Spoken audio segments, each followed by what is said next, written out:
When you think of the type of parent you are or want to be, you may realize that your style of parenting has changed over time.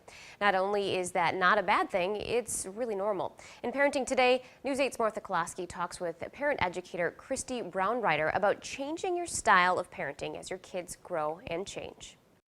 When it comes to parenting, a lot of people might wonder, is there one right way to parent or one style that's best? Is there really such a thing, Christy? No, I believe that there's not. I think that depending on your child, their development, their age, and where they're at, it's our responsibility as parents to figure out the best way to parent them or whatever style that we need to use. You hear a lot, it's just like with diets, there's a lot of information out there.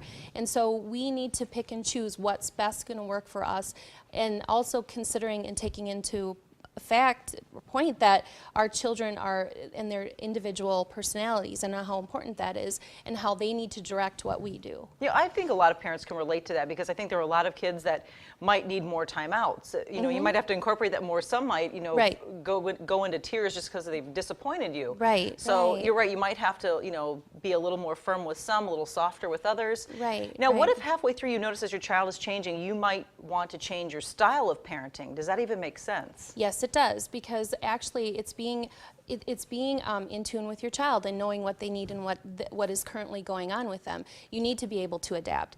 Children are very flexible, they're easy to adapt. If you're switching up some stuff, you're maybe being a little more concrete with your rules, or you're being a little more flexible, it's because you're paying attention to where they are developmentally. So that's going to affect the parenting, but it's also going to affect your relationship, and ultimately that connection is going to be built and stronger. All right, now when we talked about temperament, what are some of the other things that you should consider when choosing a style of parenting?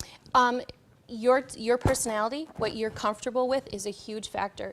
Don't go into something that you're not comfortable with, because you have to believe in it, and parents know their children. They have that gut feeling of, oh, this just isn't right. You have to go with that as a parent. You also have to make sure that any program that you look at is research and evidence-based. That's very important. Because it's going to give you helpful information. There's, like I said, a lot of stuff on the web and everything that we need to make sure is truly helpful and not just random advice from people. So that's true, because a lot of us do ask our friends, you know, what worked for them, and that's a good resource. But at the same time, you know, if you really want some concrete things that the research has been done, you know it works. There are some classes people can take too if you have additional if you need additional information. Yep, at the Parenting Place, every quarter, which is every 3 months, we offer active parenting, and that class is a general basic parenting class. Really deals with connection and some basic skills for behavior modification. So it's offered every 3 months. And you also have a website you can recommend too. Yep, www.theparentingplace.net. And we have all of our information on our classes located on that website. Very good, Christy. Thanks so much for joining us today Thank you. too. Thanks. If you would like some more parenting tips, you can always go to our website at news8000.com.